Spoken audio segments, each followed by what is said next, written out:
Subcommittee on Space will come to order. Thank you for being here. Without objection, the chair is authorized to declare recesses of the subcommittee at any time.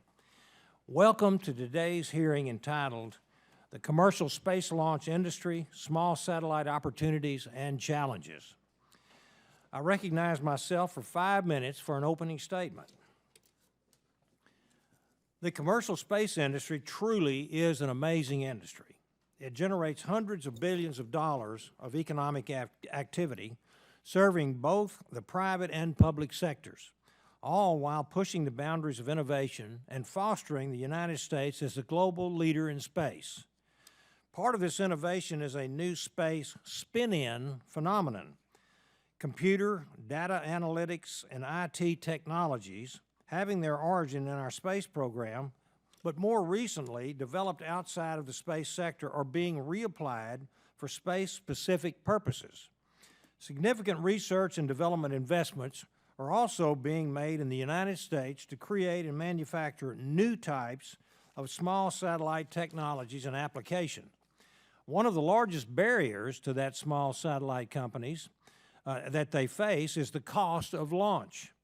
Launch often accounts for a significant portion of a small satellite's overall mission cost. Recent government incentives for launch vehicle development may allow small satellite operators greater access to space. New launch vehicle test flights present great opportunities for small satellite operators to launch secondary payloads if the companies are willing to accept the primary payload schedule, mission profile, and mission risk. The development of a small satellite industry is also attracting investment for a new class of launch services to serve the specific needs and requirements of smaller satellites and associated on-orbit constellations. A number of American companies in various stages of development plan on offering dedicated launch services to the small satellite industry in the next few years. These companies hope to fulfill the unmet demand of the small satellite market. They also promise to provide more flexible launch services, such as delivery to unique orbits and rapid replenishment. There's a lot of change going on in the small satellite and launch services industry. Winston Churchill once said, "There's nothing wrong with change if it is in the right direction." From my point of view, the investment and innovation occurring in the small satellite and launch industry is good for America, and it is an important step in the right direction. But change often presents both challenges and opportunities. Companies are seeking to supply the demand for greater small satellite launch capability in many unique and innovative ways. Some solutions carry more risk than others. Some solutions are easier to implement than others. Some solutions require government action and some do not. Today's hearing gives us the chance to explore these challenges and opportunities. One policy challenge is excess intercontinental ballistic missile motors. It is long-standing national policy that excess U.S. ICBMs or their components should not be used for commercial launch services. This policy is established in the 1998 Commercial Space Act and reiterated in the 2013 National Space Transportation Policy, which states excess U.S. ballistic missiles or their components shall either be retained for government use or destroyed, and that departments and agencies may use them on a case-by-case basis. But should this policy be changed to allow greater use of excess ICBM motors for commercial launch services? This isn't a black and white issue, and the policy outcomes associated with either keeping or modifying existing policy will create winners and losers. And those in favor argue that many U.S. small satellites have launched on Russian Neper vehicles derived from Russian ICBMs, and that by modifying existing U.S. policy, U.S. launch services could compete with Russia and bring this business back to America. Those in favor also argue that there is a cost to the taxpayer associated with storing excess ICBMs. By allowing the U.S. commercial launch industry to use excess ICBMs, you not only lower the tax burden, but also create potential revenue derived from the sale of these motors. Those that oppose the policy change raise legitimate concerns that allowing excess ICBMs to be used for commercial launch purposes could distort the market in the United States, undermine future investment, and delay innovations that are on the horizon. Access to foreign launch services is also a policy challenge for the United States small satellite industry. And I've heard from a number of companies that build and operate small satellites that there isn't enough capacity in the market at a price they can afford to meet their needs. India has stepped in and offered to fill, in part, this demand and is launching smaller satellites on their PSLV vehicle. The administration has provided a number of export waivers on a case-by-case basis for these launches, in part because India is becoming a strategic ally in South Asia. Unfortunately, the administration seems to lack a clear long-term policy to guide access to PSLV launches. What should U.S. policy be with regard to Indian and other foreign launch vehicles? Another factor that may impact the small satellite market is reusability. We all watched with great awe the accomplishments of Blue Origin and SpaceX when they launched and recovered their first stages. ULA and Ariane are now planning partially reusable systems as well. Will partial reusability of launch systems lower launch costs significantly? And will it be the panacea for small satellite operators? Will they be able to overcome many of the past issues with reusability, such as refurbishment and maintenance costs? Only time will tell. But I'm very excited about these recent transformative developments. Finally, are there any artificial government barriers to expanding opportunities for secondary payloads, hosted payloads, and ride shares? Is there anything that can be done to assist in the aggregation of small satellites on larger vehicles so as to benefit from economics of scale? Are there technologies or policies that could allow for greater utilization? There's a great deal of promise in the future of space. But if we fail to provide long-term solutions to the issues that our nation faces, we may well lose our leadership in space. China stands ever ready to fill that leadership void at the national level. Russia and Europe will gladly fill that role from a commercial perspective once again. We must provide a competitive legal, policy, and economic environment, or other nations will happily step up. This would lead to an eroded industrial base, decreased national capabilities, declining international influence, and the loss of a skilled workforce. I, for one, will not allow that to happen on my watch. I look forward to learning more about these critical issues facing our commercial space industry and finding common ground and responsible solutions that meet the needs of our nation, grow our economy, and maintain our leadership in space. And now I'd like to recognize the ranking member, the gentleman from Texas, for an opening statement. Thank you, Mr. Chairman, and good morning and welcome to our distinguished panel of witnesses. I want to thank Chairman Babin, also my fellow Texan, for calling this hearing.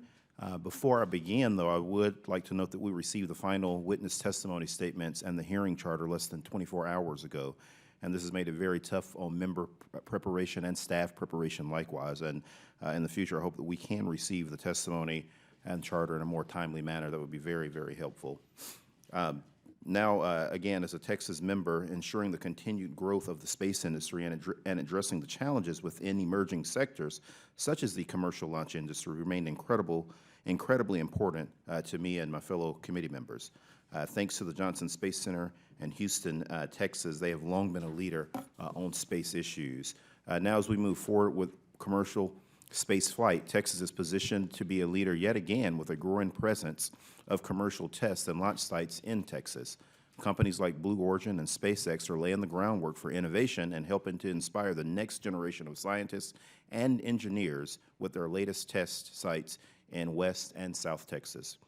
The work of the private space industry is helping change the landscape for satellite launches by greatly driving down the cost of delivering a payload safely to space. Small satellites, also known as small sats, are contributing to the emergence of new startup companies that aim to provide rapid turnaround in services and technology advancement to improve and expand services at a lower cost, especially in the area of Earth observation and data provision. U.S. leadership in this emerging industry has the potential to both create jobs and economic growth for the nation and to serve as an important source of U.S. innovation in an increasingly competitive and changing global marketplace. Additionally, universities and government agencies are exploring the increased use of small sats and for research, education, and training, technology development, and conduct of government operations. One of the major challenges that small sats do face is developing and building the spacecraft, is finding a way to put the spacecraft in space and to do so in an affordable and reliable manner. Today, options for placing a small payload in space include the following, that is using dedicated small launchers, ride sharing as a secondary payload on a launch primarily conducted for another purpose, being a hosted payload on a commercial satellite, and being ejected from a commercial dispenser mounted on the International Space Station. Unfortunately, small sat users and operators are often constrained in their choice of launch options due to individual requirements, available budgets, and the unique characteristics of each option. As a result, small sat users and operators must make trade-offs between factors such as affordability, schedule, risk, and orbital placement. For example, since the primary payload customer dictates launch conditions, users and operators of small satellites launched as a secondary payload have no control on either the launch schedule or the destination orbit of the launch vehicle. And while the secondary payload customers must accommodate any delay by the primary payload, they benefit from the lower launch cost. On the other hand, small sat customers who place a premium on when the launch must occur and into what orbit the satellite needs to be placed may opt to launch using a dedicated launch vehicle despite that option's higher cost.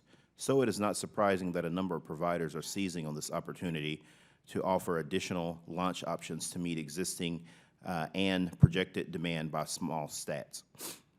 Two recent proposals have been made. The first is to allow the Air Force to make its excess intercontinental ballistic missile motors available for purchase and later in use in commercial launches. The second is to facilitate U.S. commercial satellite operator access to Indian launchers.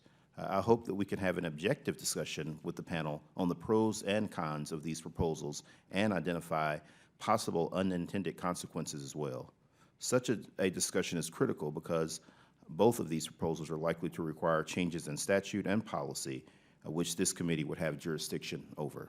However, we also need to hear from the relevant government agencies, and I hope the chairman and others that we will have the opportunity for a future hearing at which we can get the perspectives of affected federal agencies. In closing, it is clear that we need a thoughtful discussion of these complex issues, one that will enable the U.S. to capitalize on the innovation and job creation that is sure to come from designing and building and using this very exciting technology. Thank you, Mr. Chairman, and I yield back the balance of my time. Thank you, Mr. Veazey. Appreciate it. I would like to thank the witnesses for being here today, and I'd like to introduce them. As you may know, last week was the 32nd Space Symposium in Colorado. Both of our witnesses have been extremely busy preparing for and attending the symposium, and so I very much appreciate that they were able to pull together their testimonies and attend this hearing on such a short notice and short turnaround. The committee received a number of letters from stakeholders, and I ask unanimous consent to include them in the record, and let me introduce our witnesses. First is Mr. Elliott Pulham, our first witness today. He's the Chief Executive Officer of the Space Foundation since 2001. And his role at the Space Foundation, Mr. Pulham leads a premier team of space and education professionals providing services to educators and students, government officials, news media, and the space industry around the world. Before joining the Space Foundation, Mr. Pulham was Senior Manager of Public Relations, Employee Communication, and Advertising for all space programs of Boeing, serving as spokesperson at the Kennedy Space Center for the Magellan, Galileo, and Ulysses interplanetary missions, among others.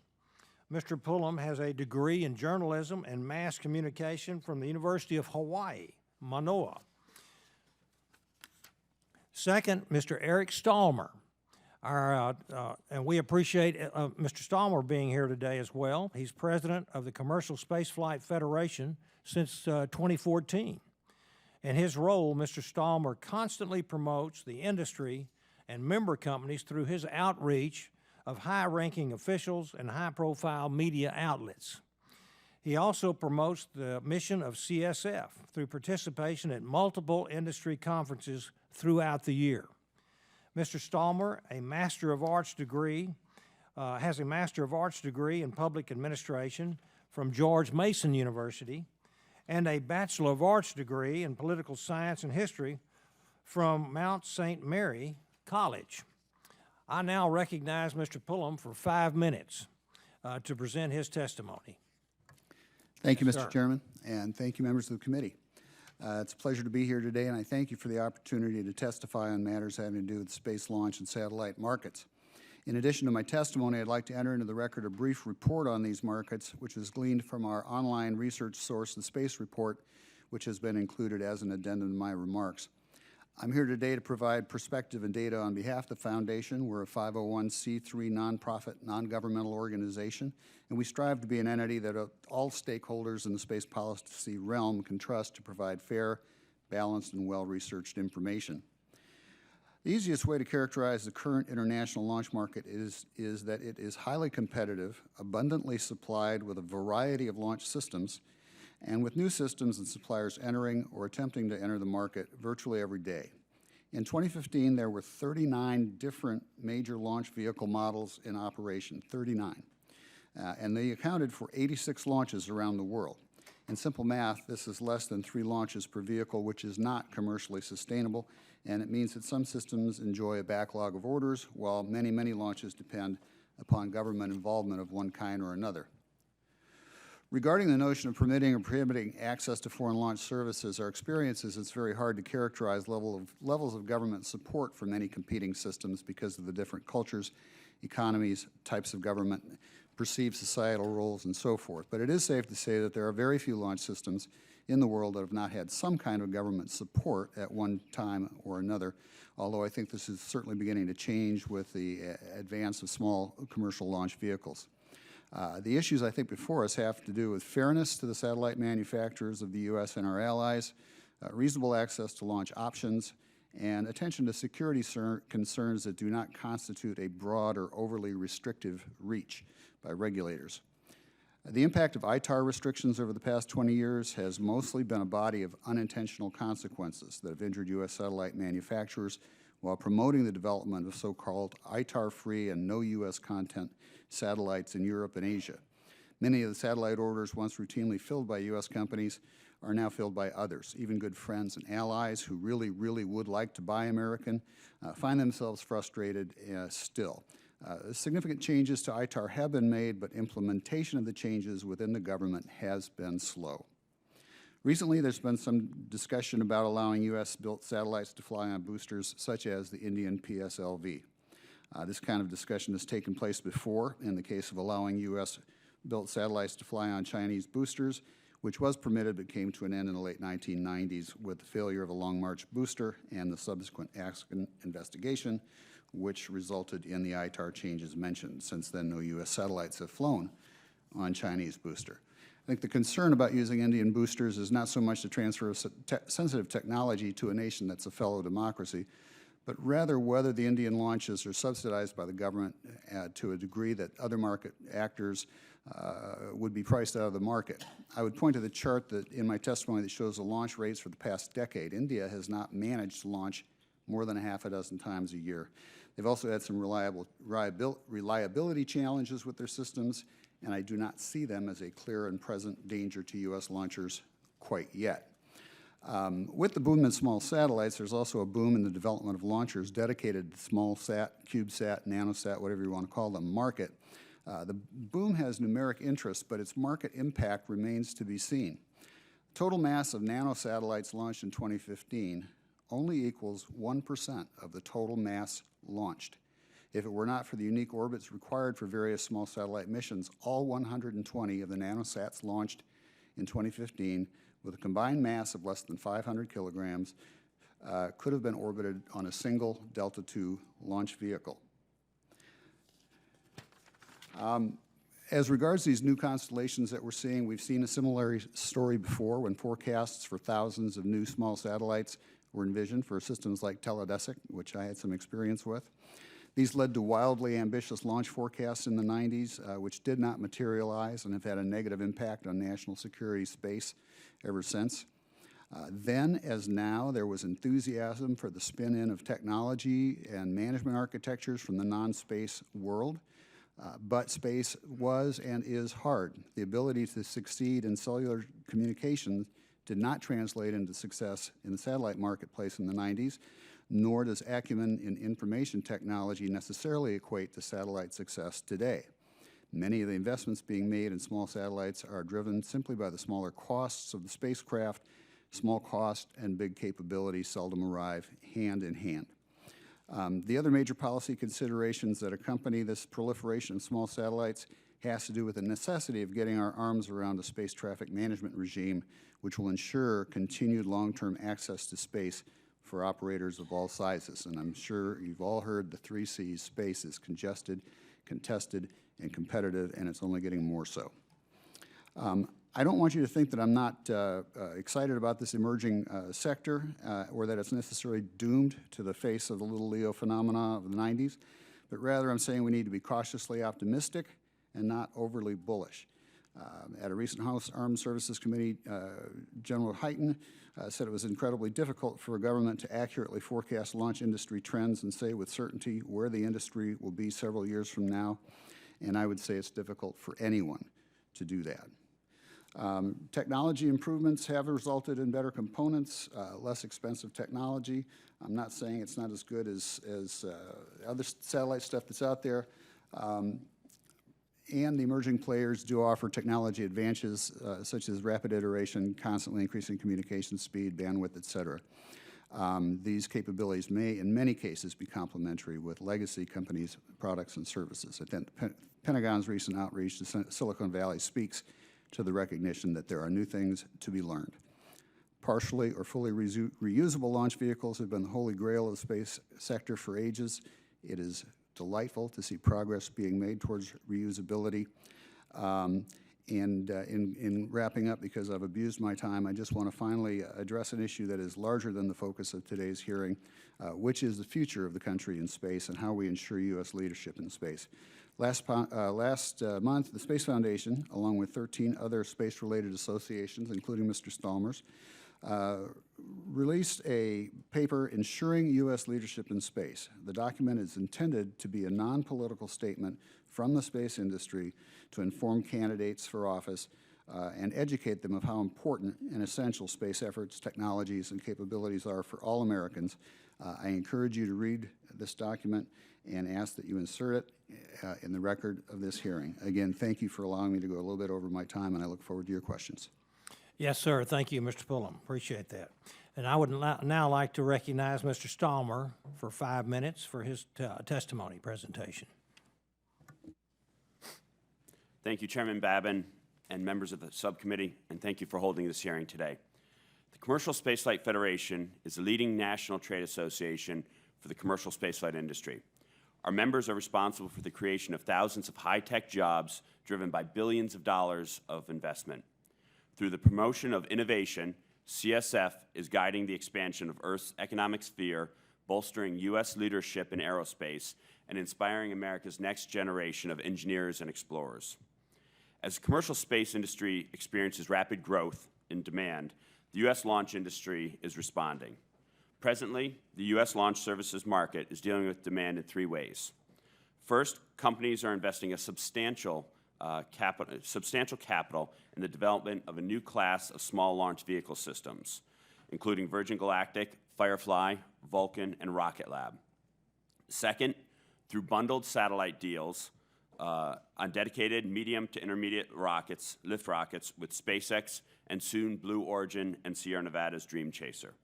And finally, through secondary payloads, companies with small satellites piggyback on larger satellite launches. Planet Labs, with its large constellation of small remote sensing satellites, has flown to orbit as a secondary customer on a number of flights already. While small satellite customers benefit from being a secondary payload through fractional pricing, we acknowledge that the status as a secondary payload does result in trade-offs for the small satellite customer. The best solution for access to space for small satellite companies will be when there are dedicated U.S. small launch providers coupled with options for bundled launch services on larger rockets and more opportunities to ride to space as secondary payloads. With the growth in demand for domestic space launch, the need in the near term for the state-of-the-art launch facilities is really necessary. There are numerous spaceports that are well positioned to support existing and new launch vehicles that are coming online. The more U.S. launch vehicles available will provide more opportunities to access space from our many spaceports. And even as the ink is still wet on last year's Space Act, Congress is now facing efforts to reverse decades of sound policy with respect to the commercial use of ICBM assets. The vast majority, but I will note not all of CSF's 70 member companies oppose the efforts to reverse this policy. There are some in the DoD and the defense industry that are advocating for releasing old ICBM rocket motors for use in the commercial marketplace.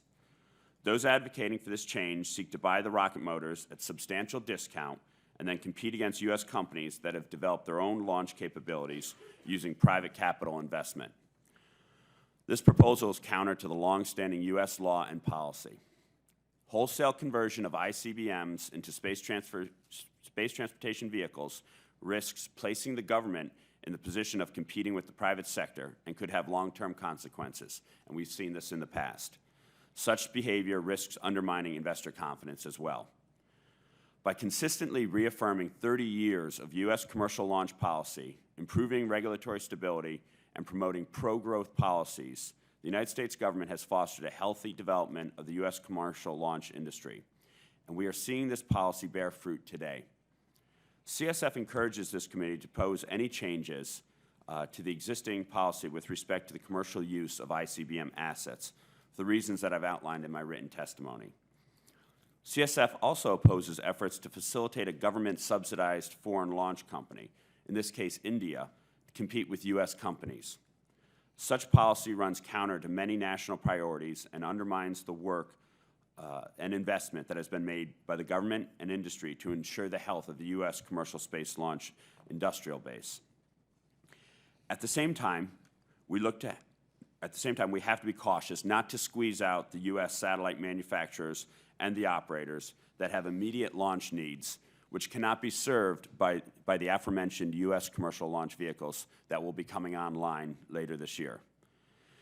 If it can be shown that there's no viable U.S. launch opportunities in the given time frame to a required orbit, launches on Indian vehicles should continue to be considered on a case-by-case waiver review for U.S. payloads, as been the practice for the last several years. This practice should continue while still relevant, but with the knowledge that this is definitely a temporary solution. In conclusion, on behalf of my 70-member companies, I appreciate the opportunity to testify in front of you today. American industry is responding to market demand and innovating on new technologies and outpacing any other country in the world. We seek to preserve this national leadership in space, and we look forward to working with this Congress to achieve these goals. I look forward to your questions. Thank you, Mr. Stallmer. The chair now recognizes himself for 5 minutes for questions. This is directed to both of you. The United States has retained a number of excess intercontinental ballistic missiles and component parts. Current law permits these ICBMs to be converted for government use as space launch vehicles, but only if certain conditions are met. Current law does not permit these ICBMs or their component parts to be converted to commercial launch vehicles. Recently in Space News, we saw dueling op-eds written by George Whitesides of Virgin Galactic and Scott Lair of Orbital ATK regarding how changing the current rules to allow excess ICBM motors to be used for commercial launches would impact America's space industry. Lair says that U.S. companies are losing small satellite launches to international competitors, specifically Russia, because of these restrictions. Whitesides argues that allowing excess government ICBMs to be used for commercial launches would undermine the nascent U.S. small satellite launch services industry, which has heavily invested in the development of new launch vehicles. What would be the advantages and disadvantages of amending the law to permit wider use of excess ICBMs for commercial space launch? Mr. Pulham or Mr. Stallmer, who wants to go first? Thank you, Mr. Chairman. As you note, this is a fairly recent and highly contentious issue. At the aforementioned Space Symposium last week, I had a considerable amount of lobbying from both sides of the issues, from many of our member companies, and there is a disparity of opinion. The Space Foundation has always prided itself on being a consensus-based organization. When we put together our pioneering report that Congressman Bridenstine has incorporated in his American Space Renaissance Act, and we took a year to do that, so that we could address all the concerns and make sure that what we came forward with was something that the entire space community would rally behind and benefit from. And similarly, the white paper recently on ensuring U.S. leadership in space, bringing 14 organizations and taking about 7 months to write what's essentially a 3-page paper. Our view right now is there is not consensus on this issue, and so we really are not going to take a stand one way or another. I think that the ideas need to play themselves out in the marketplace. I'm not a believer in the no-win scenario or the zero-sum game. I think that there is probably a path forward for consensus, but that will take some time. Mr. Stallmer. I will take the path of the choices, the advantages or disadvantages. I'll lean to the disadvantages first. Flooding the market with cheap government motors would certainly tilt the playing field from the commercial industry. There's many companies out there that have invested a significant amount of private sector investment in developing a marketplace, developing vehicles to address this very market that we're talking about. The longstanding government policy, which has been around for 30 years, several different administrations, is sound policy. We saw the effects that it had of the government in the marketplace during the shuttle era, when the government was launching commercial payloads. In 1980, the United States had 100% of the commercial launch market. By, I believe, 2010, we had 0% of the commercial launch market. So it's a dangerous precedent to go down, and there's a lot of different reasons, not just the cost. It stunts innovation. We have companies out there in Texas, in California, all over the world, probably in every state that is represented here on the dais, that are developing innovative technologies. And I think a step back in this direction would be a tremendous, one, it would send a message in innovation, and it would send a tremendous message to the investment community on whether government policies should be adhered to or followed as we move forward. A lot has been said on the type of these vehicles and the cost savings to the Air Force. As we look at it, it's very difficult to find that cost savings that the Air Force is looking for. And Mr. Congressman Vesey, I apologize on the delay on the testimony. As we mentioned, we were both out, Elliott, in a much greater fashion at the Space Symposium, where we worked extensively with meetings with many of the different companies that are involved on this issue, and also where the Air Force stands on this issue. And that's also a very difficult position to find at times. You can talk to some of the most senior members of the Air Force that have no opinion or no knowledge of this issue on Tuesday, and on Thursday the Air Force is coming out and saying, maybe we should evaluate this, and there could be a sweet spot, but we don't want to upset the apple cart with the commercial sector. As far as the tax savings goes, a lot of it comes down, what is said, it's the surveillance and monitoring and maintenance of this fleet of ICBMs. There's over 900 of these potential missiles that the Air Force is safeguarding, monitoring, and surveilling. If you just perhaps say that we're going to give 50 of these motors to the commercial marketplace, you still have 850 of these motors that you have to surveil and monitor and watch and everything. If you rent storage space, and just because you take some items out of the storage space, you still have to pay for that storage space. And also, this is a sunk cost that the taxpayers have paid for their intended purposes. So there's a lot of concern with this and how it could disrupt the marketplace, it can disrupt the private sector investment. I certainly see it, and the debate back and forth has been tremendously cordial with the companies that are involved and thoughtful. And for my companies, we represent most all of the spaceports in the U.S. We have over 10 spaceports that we represent. And I see the concern that they have, because the spaceports, to stay in business, you need to be launching vehicles. And I am all for that, and I want to see them grow. I want to see other U.S. launch companies grow. But I think if you shut off the capital investment by tilting the playing field, it'll certainly impact on other launch companies and limit the amount of launch companies that could be launching at these spaceports. So I apologize for the long answer on that. Okay, sir, thank you. Okay, now I'd like to call on the gentleman from Texas, Mr. Vesey. Thank you, Mr. Chairman. And I wanted to ask both members of the panel, there seems to be a lot of emerging activity in both the small sat and small launcher arenas. A few years ago, dedicated small launchers were greeted with lukewarm reception, and the demand never really materialized. What has changed this time around to make the small launchers more attractive? Money. I would say money. There's tremendous investment capital.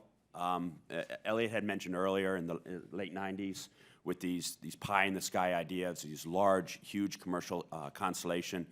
I think the technology was almost there, but the funding wasn't there as much, and the capital markets froze up.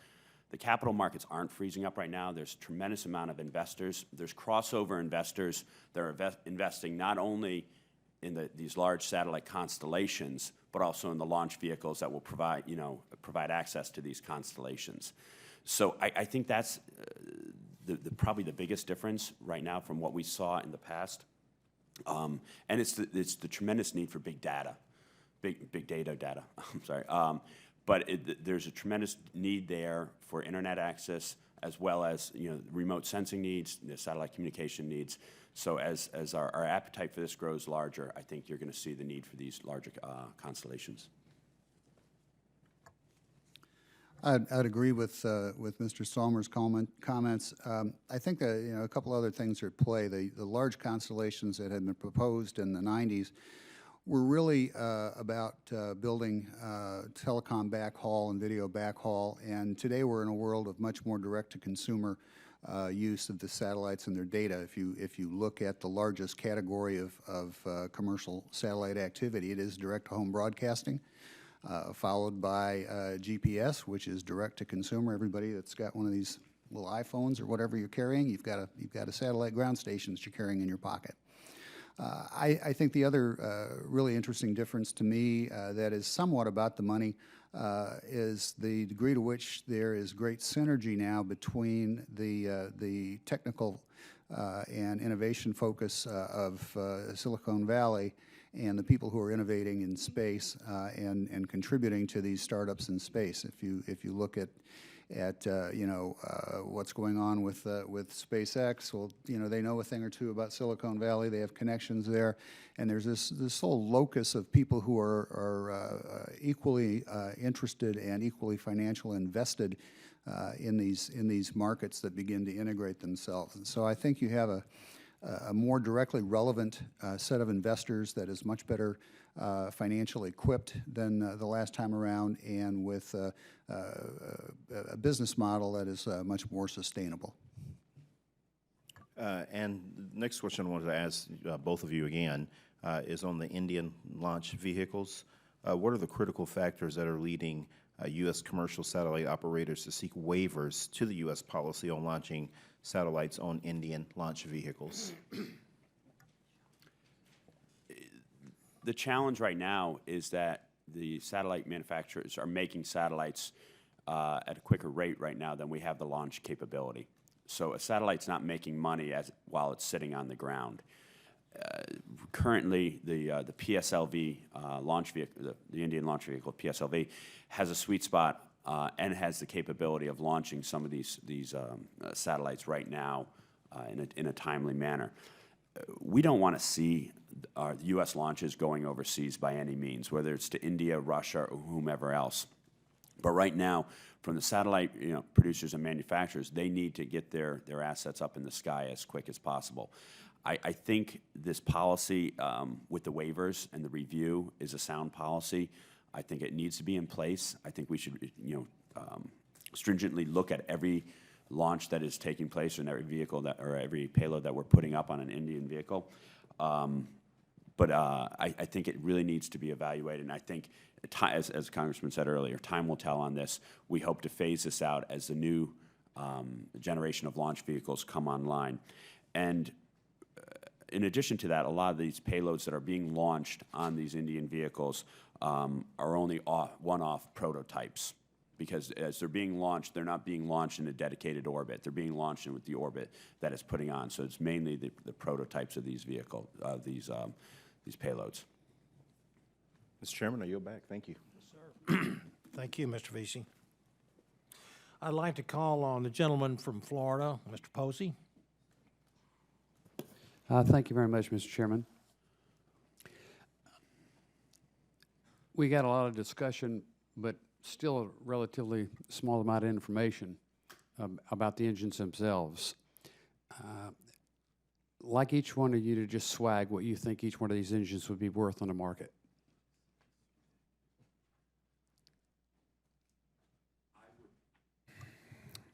It's hard to say, but I would say if you were trying to launch that payload or that class of payload, whether it's 1,200 pounds or 1,200 kilograms or 1,500 kilograms, what would it cost on a commercial variant of that vehicle? And I'm guessing that that variant would probably be in the $30 million neighborhood. I think the motors would be about in the $30 million vehicle. Okay. The motors would cost about $30 million, I believe. Each? So, each. Okay. But I think certainly if you go forward, a detailed cost analysis would have to be in place to see what the actual cost is, what the government cost, what they should be charging, things of that nature. Yeah. What you do?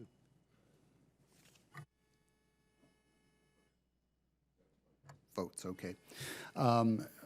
Congressman, thank you for the question. I would associate myself with Eric's remarks in terms of detailed cost analysis being required. We don't like to speculate, and if we were asked a question and had time to answer, I would task my research experts with talking with the Air Force about what they're willing to sell for, talking with customers about companies about what they're willing to pay, and try and come back with some kind of a figure. I just have no idea at this time. Well, it is so hard on the Hill to get a yes or no answer out of anybody, much less a good guess at a value, and I really do appreciate you swagging that for me, and it just gets us in the ballpark. Would either one of you care to comment on the percentage of cost of the launch vehicle the engine is? So if you have one of these engines, you have 50% of your program ready to go, 33, 25, what do you think? Again, Congressman, it's an interesting question because each of these vehicles has different attributes. If you look at what Virgin Galactic is doing with Launcher 1, their entire first stage is an aircraft, and so their model is fundamentally different. I just, it'd be different for virtually every launch vehicle, I think. I think in the category of launch vehicles we're talking about, though, I think it is significant. It is the motor. I mean, you certainly need the guidance systems and the payload fairings and everything else, but certainly you build a rocket around the engine and the motors. Yeah. So But I'm not an engineer. I'm a poli-sci guy, so I would stick to the experts on that. But if you're asking me for a WAG, I would say it's significant portion of the rocket on this type. Well, I'm figuring that they would probably like to have the whole rocket. What would the payload be on one of the ICBMs that we're talking about accessing? The size of the payloads? Yes, weight of the payload. I believe that the payload range is anywhere from 500 kilograms to about 1,500 kilograms. I think that's a rough estimate because it falls in the medium-sized payload area. It's whereas a Falcon 9 is a little bit larger. A Falcon 9 Heavy is extremely larger. What Virgin Galactic and Firefly are looking at are a smaller payload and the less than 500 kilogram payload, maybe about 300 kilogram payloads. Yeah. So the question is, if I could just buy one of the ICBMs, take out the current payload, now I own it, what would the market demand be for the 500 to 1,500 range payload? Well, that's the challenge. The market demand is high for that, depending on how you use that payload or that rocket. So, for instance, just recently, I don't have the exact date, but a few months ago, SpaceX launched the Orbcomm constellation of satellites, and they basically bundled, I believe, 11 satellites, and then they dispensed these satellites out. So if you aggregate the payloads, it ranges. If you're just looking for, to use this launch vehicle for one payload, a 1,000 kilogram payload, then there you go. There may be a market for that. I'm not sure of what that mid-class market is, but I know mostly what we're talking about now, when you're talking about a much larger market, you're talking about the geostationary market, which is a lot larger, or it's very stable. We know almost exactly what that will be and who will be launching it. With these smaller satellites that are going up, these smaller constellations, and I have a graph I could share with you, and the breakdown of the weight and the I size. saw it in the talking points. I like that. Yeah. And I was thinking like OneWeb. So OneWeb will probably, what OneWeb is looking to do right now, and they have already aligned of their 700 launches, they're going to go with an Ariane space launch vehicle, as well as augment with some of these smaller aggregation with Virgin Galactic. So the Virgin Galactic will maybe launch, a handful of satellites at a time, where the Ariane variant can launch a much larger amount because it's larger payload. And I think Elliott has a chart on that. Yes, Congressman. In my testimony, there's a chart from our research folks that shows from 2006 to 2015 the breakdown of various masses that were launched. And in the area that we're talking about, the medium, 501 to 1,500 kilograms in 2014, just eyeballing it, it looks like it was probably 13 or 14% of what was launched. And in 2015, probably only about 9 or 10%. Okay. Thank you very much. Thank you. I'd like to recognize the gentleman from California, Mr. Rohrbacher. Well, thank you very much, Mr. Chairman. And actually, is it okay? No, he's All right. passing. All so right. next time, Oh, my so you're gosh. going next. Well, he usually refutes me after I get said. No, well, thank you very much, Mr. Chairman. This is, we have perplexing issues here in Washington, D.C., and this is one of the perplexing issues, because we know that one of our great assets is this new and thriving and futuristic space transportation systems that we have now being developed in the private sector. And at the same time, we have made a lot of investments when they were needed during the Cold War, et cetera, in rocket and missile technologies that are there waiting, and what to do with them in a way that would not undermine these people who, not changing the rules in the middle of the game for those people who now have invested in this new industry. So let me suggest that it is not an unsolvable formula that we're looking for. We know it is pretty well understood that the government does have a right to have launches on these ICBMs for government purposes, for a government mission. Is that correct? I mean, we're not saying the private sector isn't saying no, they've got to go with the private companies even though the government has the capability of doing it itself. Is that correct? That's pretty well understood. Okay. Well, then the problem then, let me just suggest that the government, maybe we're are not looking close enough to see that there are things that the government needs to do in space that will help alleviate this problem. For example, if you have a certain number of space vehicles that are there, like ICBMs, and waiting, well, we didn't build them because we wanted them to drop nuclear weapons on the Soviet Union. That's not why we built those. We built those just in case there was a war, but we didn't want that to happen. Well, there are lots of things we need to do in space that would also mean that we have to have this capability.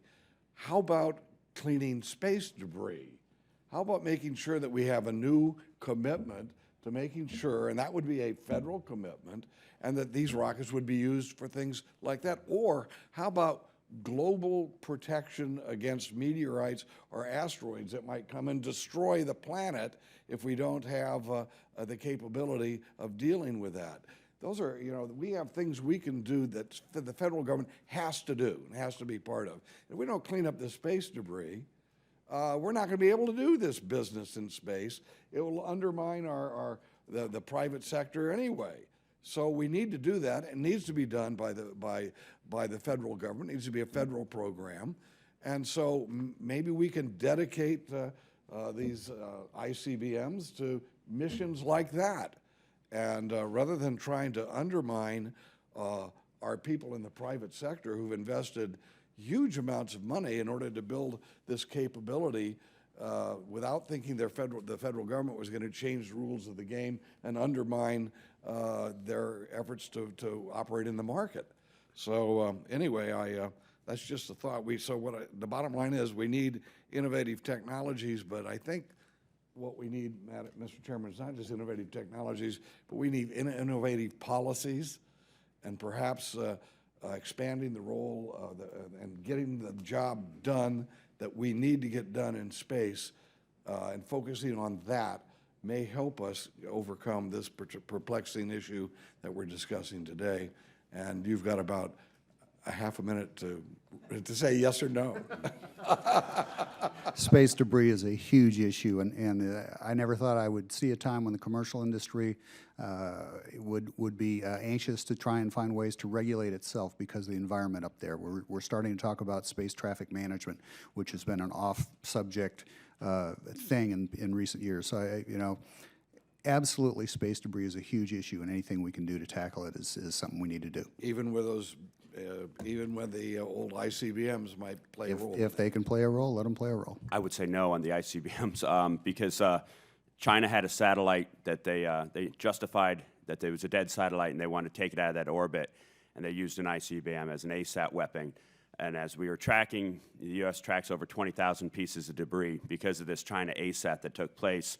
By shooting a piece of debris, it caused about 5,000 pieces of debris. So that would not be the best way, I would say, to use this, but I think to focus the Air Force's technology on space traffic management, and if there's a way to use these vehicles in that regard, I'd be for it. I think the suggestion wasn't that the ICBM Right. target a piece of debris. Yeah, you weren't proposing to blow Not these one things for up one. and- Not one for one. Yeah, No. but we might have some big machine that we put up there. That's that right. could actually, If we could do that, I would be all for that. So. Okay.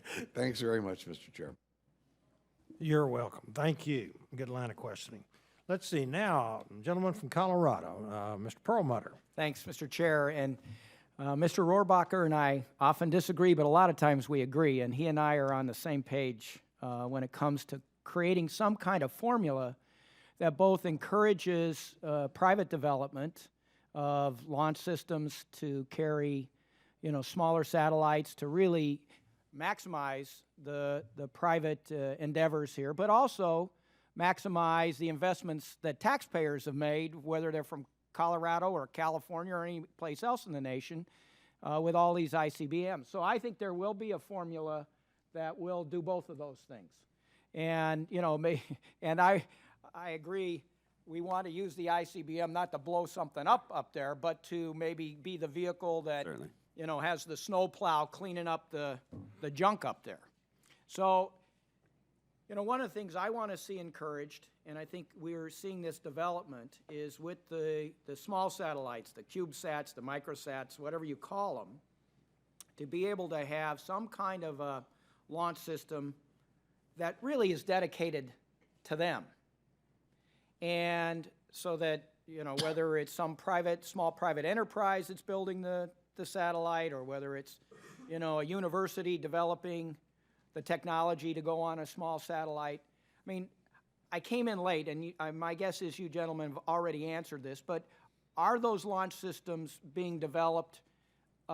Is there something else we as a Congress can do to spur their development? And I'll turn it over to whoever wants to go first. Thank you, Congressman, and appreciate you being here. And would invite you to see some satellite payloads being deployed from Fort Carson this summer. We're involved with the United Launch Alliance on a program called Future Heavy, where we're going to be launching the world's largest amateur rocket from Fort Carson and deploying about a dozen student experiments that are all in the CubeSat sort of range. So hope you can join us for that. I think that, as my colleague has suggested, that the development is going very, very well. And so what we need to focus our efforts on is how to be to not perturb, I guess, the environment by acting without really thinking things through. I think that a lot of the launch companies have great innovative ideas. The architectures that they're introducing are very interesting, and they're working with lots of different spaceports, which is going to give people a tremendous variety of options. So I think we're headed on a really good path. We've got a lot of private investment pouring in, and so I would say just let's not throw the baby out with the bathwater. I would concur with Elliott on that. The process right now is working. We have at least 4 or 5 small satellite launch vehicles in development right now that should be coming online within the next year or so. I think any change in this policy, again, could be very disruptive to that process. A lot of this, you know, what you don't want is these companies coming to you for, you know, a handout or, you know, additional funding on it. They're doing it by themselves, by private sector investment right now. And if we stunt that private sector investment growth, we're going to have a much greater problem. So I think we're doing the right thing in that regard. And even if the policy would change, if you change it tomorrow, it would take at least a year to 24 months to transition these motors into vehicles, I believe. Maybe a year, maybe more. So I think that's a challenge that we have. But I am all for, you know, as a taxpayer, as someone who's served in the military for 25 years, I see the investment that these had, and I think if there's a way that we can think creatively on how to use these missiles for not their intended purposes, I think it's ideal, and I'd like to come forward with a solution, try to find a solution to that. Okay, so, I mean, I'm happy if you're telling me just let it develop on its own, that there really isn't any major need for us to do something. That's fine with me. I do want to see us not pass up the opportunity to put the ICBMs to work in some positive fashion. I guess I'm not afraid of India as being, you know, a launch country for some of our small satellites. So I'm happy just to be hands-off. But I also have a responsibility as a member of Congress to make sure that the assets of the United States are used properly and not just thrown away. I certainly see your concern there from the taxpayer perspective, and it's greatly appreciated. But sometimes the hands-off approach also is appreciated to industry. If you see, and sometimes you need a little hand from the government and a pat on the back, but I think if you see the progress that the commercial sector has made, just in the last week alone, or last 2 weeks, what Blue Origin has done out in West Texas on improving their reusability, what SpaceX did with the commercial cargo launch, that launched not only a cargo to the International Space Station, they put in their trunk inflatable module made by a commercial company, Bigelow Aerospace, that attached the International Space Station, that was built, the delivery system was built by Sierra Nevada from Colorado, and all the different commercial players that were involved in that and launched from Space Florida. So there's a lot of tremendous growth going on in the commercial marketplace. I have one last question, if I could, Mr. Chair. So when I walked in, I wasn't quite sure if I heard this correctly, but did you say that these companies should get their assets up into space as soon as possible? Is that what you said? Assets, I hope? I think, yes, the companies, and I think collectively as a nation, we should get our other assets. Get our into assets space. up into Yes, space. yes. All right, thank you. I yield back. Yes, sir, thank you. I'd like to call My on... mother might be watching, so I'd be careful. I'd like to call on the gentlewoman from Virginia, Ms. Comstock. Thank you, Mr. Chairman.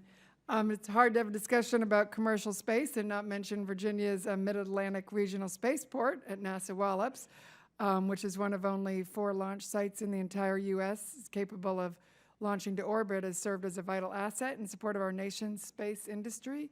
So there's been discussion on the commercial use of decommissioned ICBM motors, and I wanted to ask how potential use of these motors could benefit our nation's spaceports, including Mars.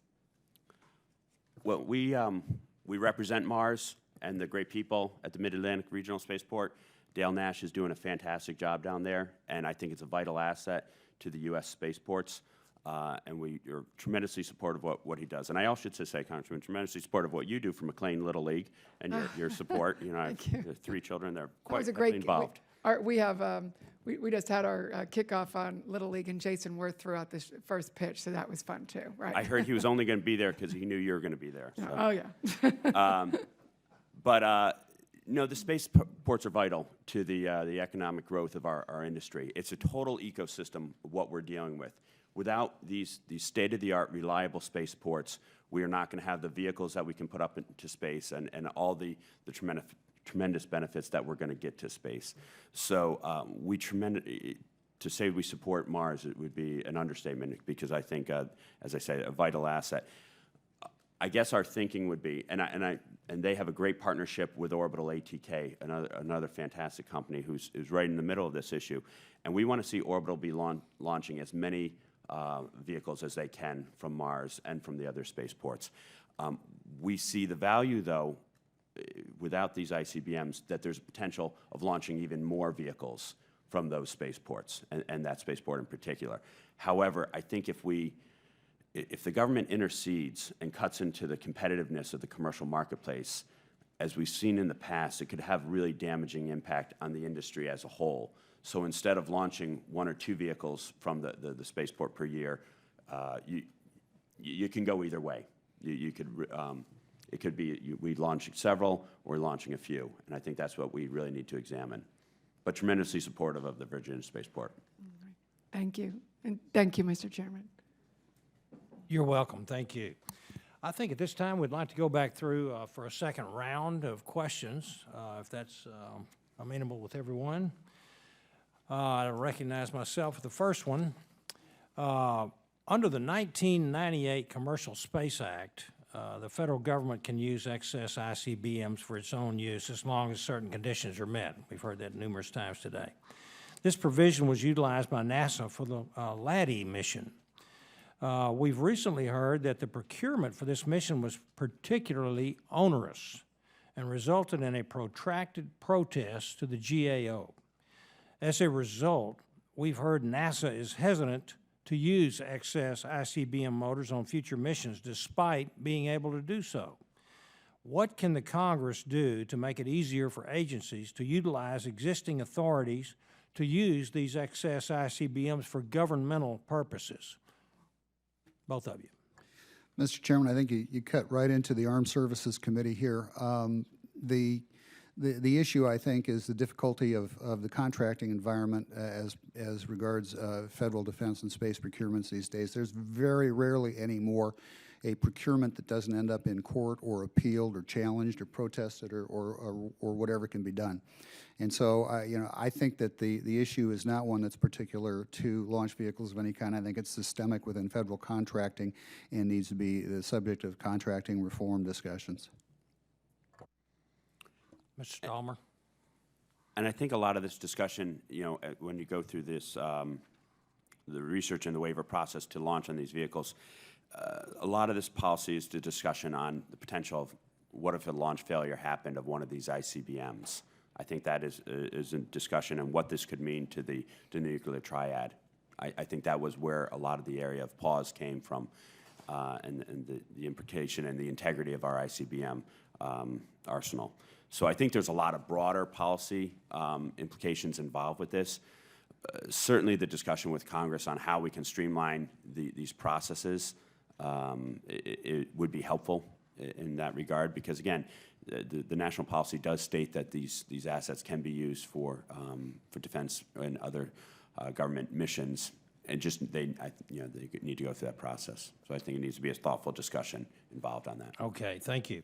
And then again, General Hyten, commander of Air Force Space Command, stated in the Financial Times yesterday that a growing number of commercial launch ventures made him worry whether there was enough business to sustain them all, noting a similar bubble in the late 1990s that burst when commercial satellite constellations went bankrupt. Is the recent prosperity of the small satellite market a result of technological advances such as Moore's Law and spin-in from the technology sector, or is it a reflection of a short-term bubble in launch services brought about by government subsidies?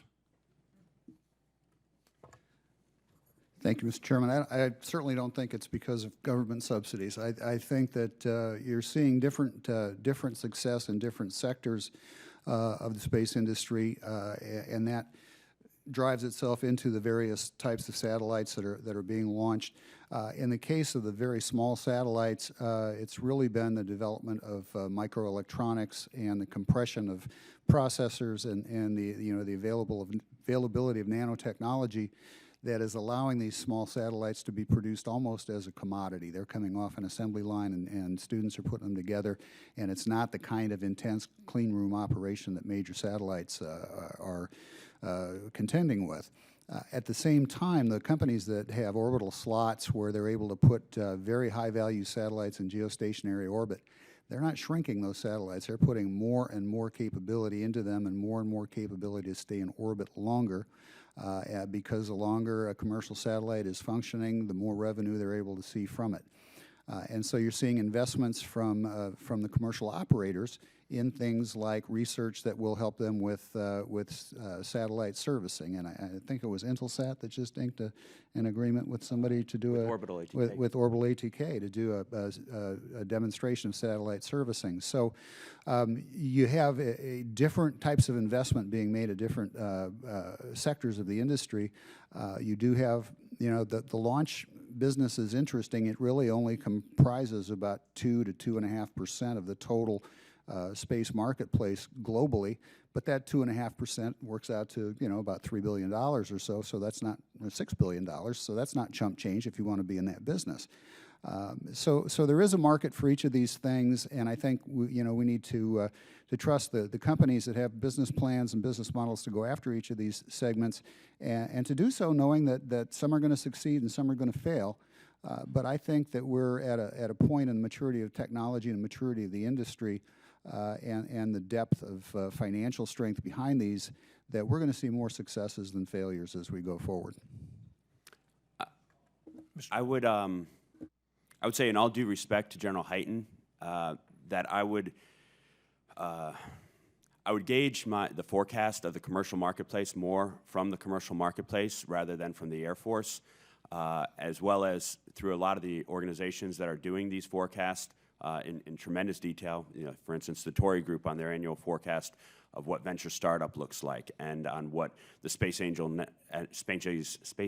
Network is seeing, as well as the FAA's annual forecast of what they see for these markets. The way Silicon Valley has invested in these companies, I think, as I said, there's a lot of crossover investors that have also invested not only in the satellite satellite systems, but also in the vehicles that will be producing these. So I certainly applaud General Hyten's passion on this issue, but I think unless they have reports that I haven't seen on these forecast reports on the commercial marketplace, I would kind of look forward to more of what the commercial forecasts are looking like. Okay, thank you. Yes, sir. And if I can add, we've talked a lot about Silicon Valley investments and angel investors here. I think one of the hallmarks of where we are today is that the investment is not just coming from high-risk, tolerant people, that a lot of the times when you see an investment made in a space company, you'll see a Silicon Valley company sort of as a lead or a face, but it'll be somebody very institutional like Fidelity Investments or one of the big banks back in New York that is putting a huge equity put into that because they see profits and they see progress being made in other parts of the sector. They see what is being accomplished, and their confidence to invest as institutional investors is quite strong. So that again takes it out of the realm of where we were back when we had things like Teledesic, when you were just depending on somebody's personal individual wealth, but you're able to appeal to large financial institutions. Thank you. Thank you very much. Now I'd like to recognize the gentleman from Colorado one more time, Mr. Perlmutter. Thanks, Mr. Chair. And, obviously this is a frontier, but with all frontiers, there's lots of opportunity and there is risk. And to the degree there are failures, I spent my life before I was elected to Congress as a Chapter 11 lawyer, so that's just the nature of private enterprise. And the fact is that more companies, more individuals are willing to see this frontier for the opportunities that it presents. And if we have some mistakes or some things don't go, then that's the way it is. Now, I have a couple questions. Mr. Pulham, deploying small satellites from the space station using a commercial dispenser is perhaps the most accessible on-ramp for new entrants to space. What is the importance of this asset for educational institutions and space research?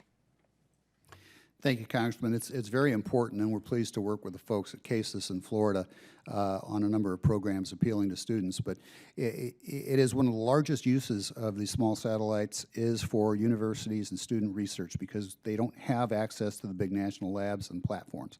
And so the ability to go to someplace like CASIS, manifest your payload, and have it ejected from a dispenser, which it sounds like we're all eating Pez here, but it works, and it's a very good approach. And what we're seeing is that other companies that have other solutions are also beginning to think about sort of the philanthropic part of this. Yes, we're going to put up a vehicle, and we've got room for 5 small satellites. Why don't we dedicate one of those to a university project? So the International Space Station continues to be a profound investment that pays off for this country every single day, and the ability to deploy small satellites is just one of many, many things the ISS has given us.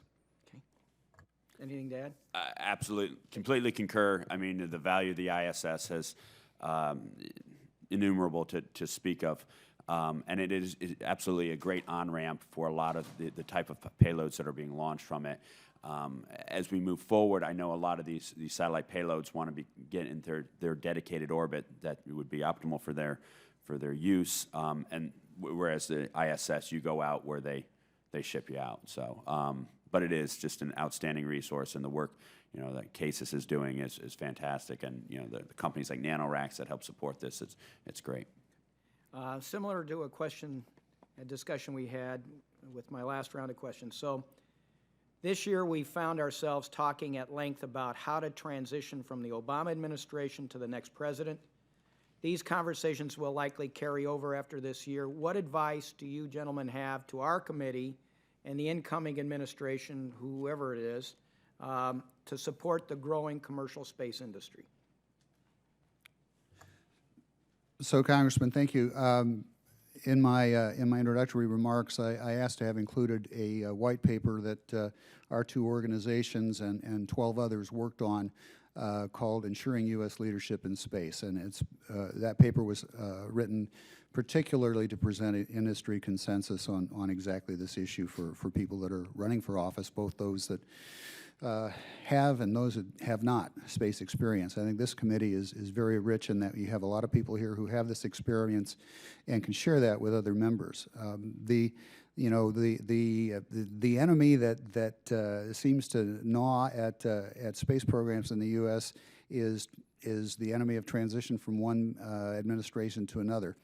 And I know this plays out in a lot of different parts of the space community, but certainly where we see it the most visible is in NASA, where it seems like every new administration wants to put their thumbprint on the program, and we stop and throw away billions of dollars worth of effort and start all over again.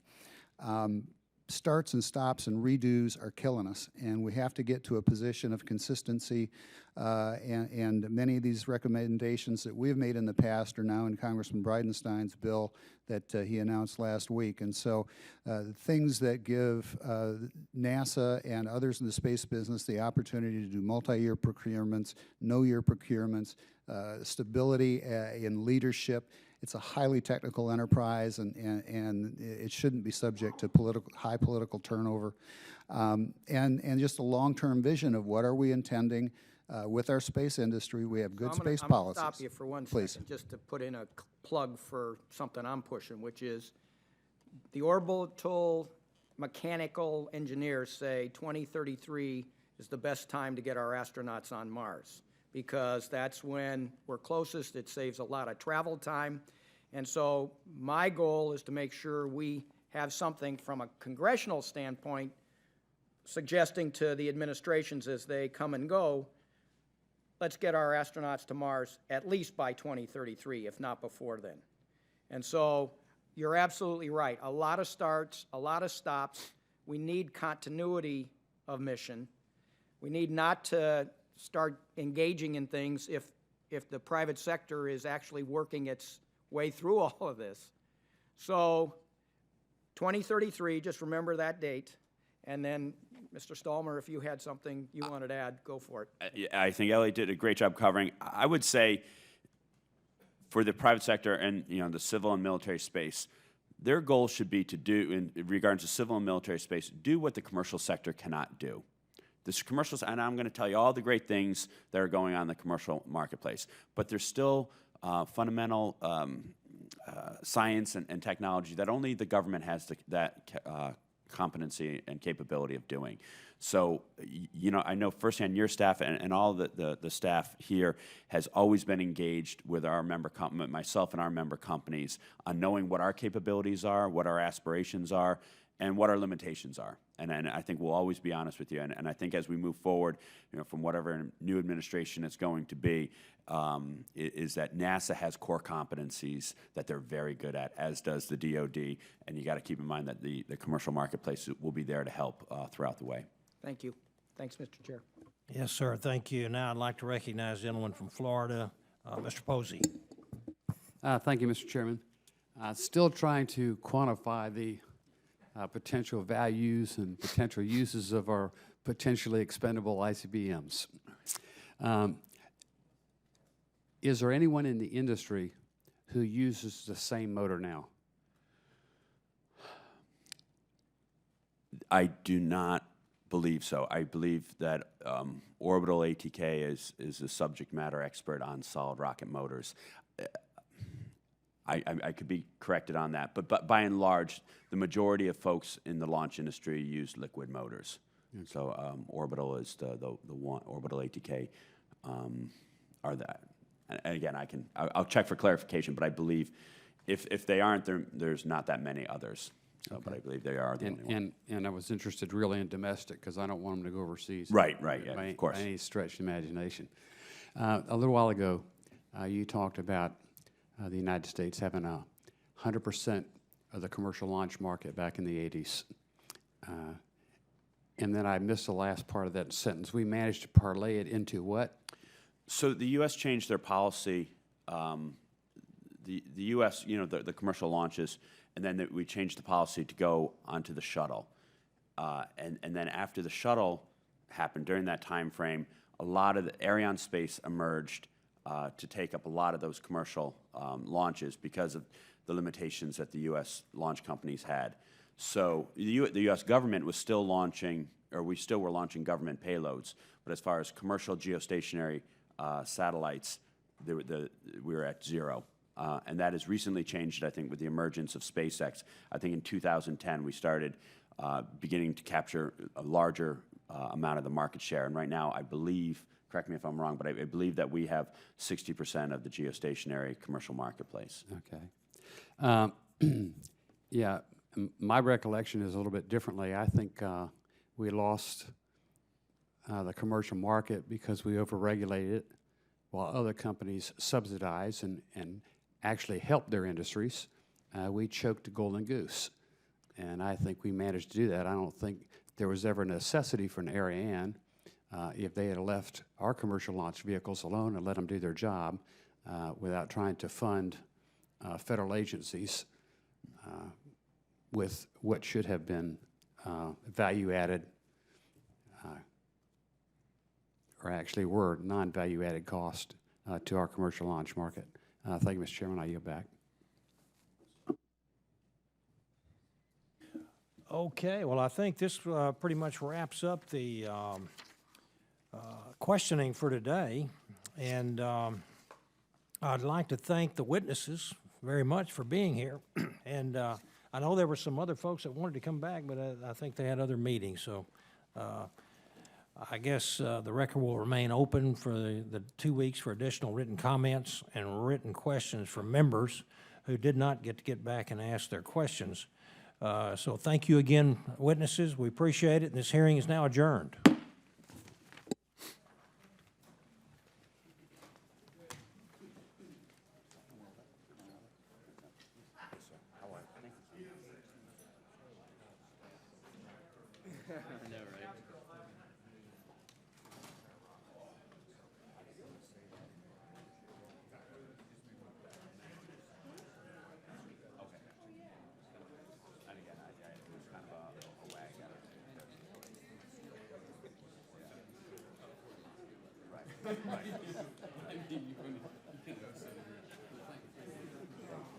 Thank you very much, sir. Appreciate it.